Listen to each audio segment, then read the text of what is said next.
Hey, it's Professor Bear here. This is the first real episode of the Oz Song series. And the Oz Song series is basically any sort of video journaling every day, things that I work on and sharing it. So I was going to do this. Um, Let me tell you what I was going to do. So these people, Marco Arminetti, it looks like he is a professional, like video editor, cinematographer, something like that. Good work. But what's interesting to me, let's take a quick look at this here. What's interesting to me about this video is the way AI works, AI video currently works, is you can maybe make 5 seconds of good video per clip. I mean, there's things that run up to 10 seconds, but usually you get maybe 5 seconds of usable video per clip. And this is a really nice little video here. It looks definitely professional. This could be a commercial. He admits, well, not admits, he says his process. And in the process, he talks about all the tools, Hixfield and FreePick and Topaz and Kling and da da da da. But what's interesting to me about this video here is the cuts. So the big issue, sort of the fundamental issue of a lot of AI video is you can only make about 5 seconds of good video per clip. And what he's done, which I suspect most like professional people do, is the camera angles and the cuts are forwarding the story. That is, you don't really notice the cuts. Let me go back and play it again. You don't really notice the cuts. And the cuts, in fact, probably pushed the story forward a bit. And so that got me intrigued. So I wrote a little, I did some research. So I had Google DeepMind or Deep Research do a bunch of research on, well, what are the rules that cinematographers use to do this? There's a bunch.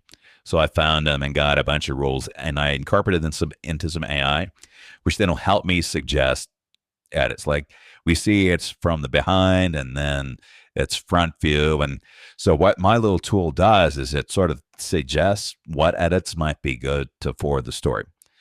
However, we will do this, and we'll do this with Dorothy and Toto sort of skating through Oz on the yellow brick road. But we won't do this for what I'm about to do next. But I did want to point this out because, you know, when you make AI video, what these people are doing, who are clearly professionals, is they're using the camera to sort of deal with the limitations of the AI and put forward the story. So it's sort of visual storytelling by making the camera work. Let me explain what I'm going to do. And this also sort of explains the process. So I used to dance quite a bit. I still dance a bit. And a lot of these AI models, for an AI model to be good, it needs to be trained on something specific. So most AI models that do video are terrible at dance. Halo AI, it looks like they did something smart, which is pretty much what everybody is doing, is they trained their models on a lot of dance sequences. And when you do that with any kind of AI, you make it better at, and these look pretty good. But of course, these are the ones they show. So they're probably picking the best of what they do. But this will talk about my process, and this will talk about what we do. So what I do not want to do, which is what I typically do during the day, is I'll do 10 different things in parallel. I'll do the skateboarding project. I'll do a dance project. I'll teach you classes. I'll do some voice stuff, do some songs, write some poems, bunch of stuff in parallel.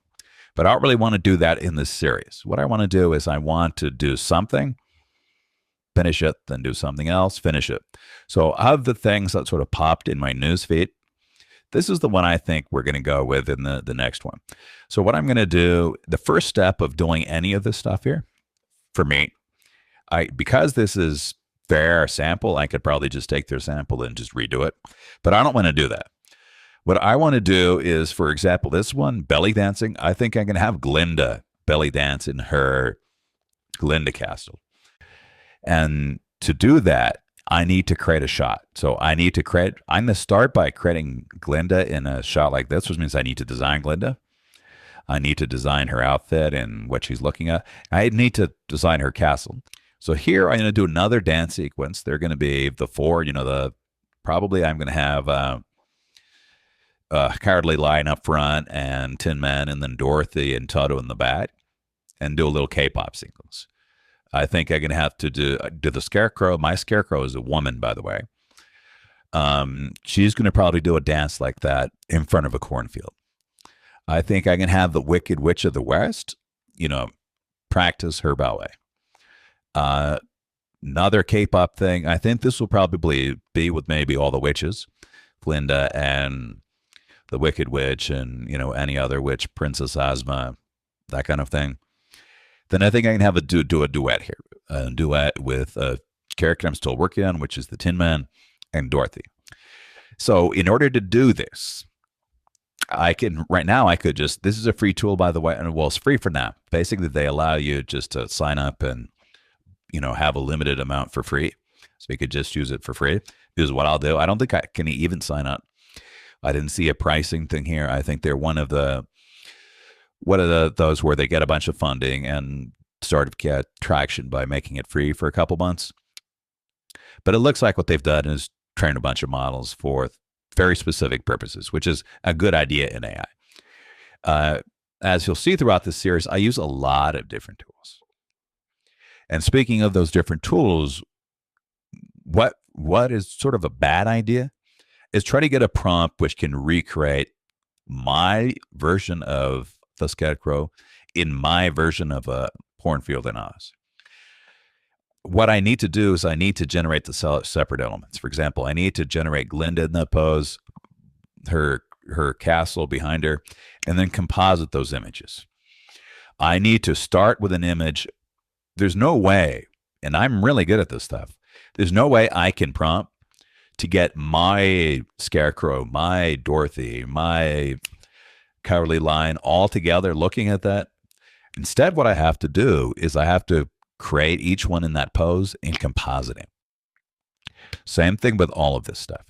Your starting image is critical for your video to get it right. And if all you do is sort of prompt, you're gonna have stuff which you just don't like. Maybe it gets the Scarecrow right, but it doesn't get the cornfield right. And you can spend a lot of time trying to do that, and probably with very mediocre results. Instead, we are going to use a tool called Weavy. Weavy is a great tool. And basically what it is, it gives you access to many, many models. You can see sort of all the models it gives you access to. What basically do you pay, and then they charge a little bit above the token cost, and then you can use, pretty much any model which has access. And I think they're like 30 models. If we look at the pricing for Weavy, I think they talk about it where here's all the models you have access to. And this is nice because it allows you to try different things, and sort of the nature of AI, just like what we're doing with the dance thing. So hopefully the dance thing, the Halo, I don't think Halo was one of theirs here. No, it is actually. Halo's here. So maybe I can actually use the dance thing directly through Weavy rather than going to their website. But maybe I have access to the dance model. Maybe I don't. I haven't tried it with the dance model yet.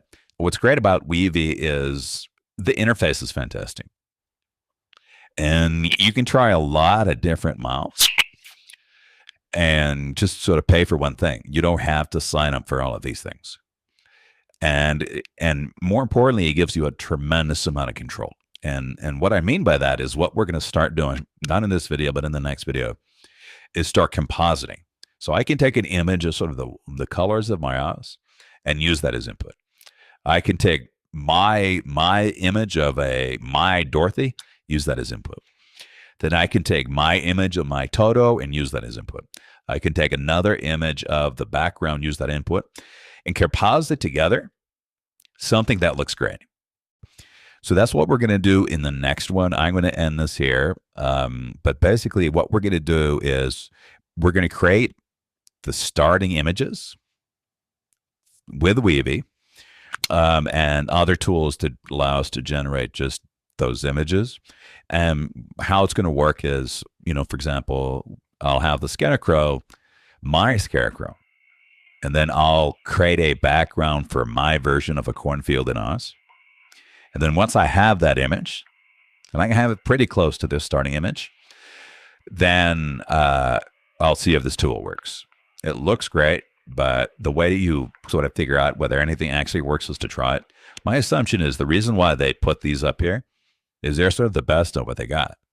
Why else would they? They're not going to put like the things that didn't work on their website. Nevertheless, it looks great and it makes sense. And what makes sense about it is when a model is trained for a very specific purpose, and this looks like it's trained specifically for dance, it's going to do a much better job on that specific purpose. And that's why tools like Weavy are sort of good. I think Figma actually bought Weavy. I think it says something here about his joining Figma there, which means it may just be part of Figma. I don't use Figma, but I would probably start using Figma if it had Weavy in it. Is tools like these where you basically have a tool, which is a great interface, which allows you to access a bajillion other tools. That's definitely the way things are going. And then the way Halo will make their money is by charging for access to their model. And then what's good about that is it'll start getting people much more diversified models.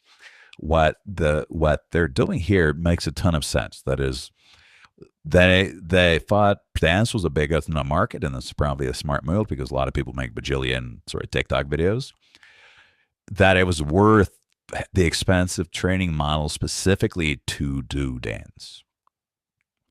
And it's very likely, I haven't tried this yet, but it's very likely it's going to be good at dance because it was trained to do dance. If I try to use a dance model to do something else, I probably won't get great results. But if I use a dance model to do dance, these look good. These look good. And so we'll see. So next up is I need to create the images, and we're going to use a tool called Weavy to do that. And the reason why we use Weavy to do that is creating an image is really sort of a composite of a bunch of images. If I tried to create this sort of straight, that's not that complicated image. I might be able to do that straight. But an image like this, where I want Glinda's castle to be the way I envision Glinda's castle. I want Glinda to look exactly the way I want Glinda to work. I want the Scarecrow to look exactly the way the Scarecrow should work. I want the cornfield to look like an Oz cornfield. I don't see another way of doing that. I don't think you can do that just from a simple prompt. I think it's a combination of a bunch of prompts and a bunch of input, which then you composite together to get something great. So next on, I don't want to keep these too long. So this is our initial focus. Our initial focus is sort of recreating these videos here, these 6 videos for us. Okay, I'm excited about this project. Take care.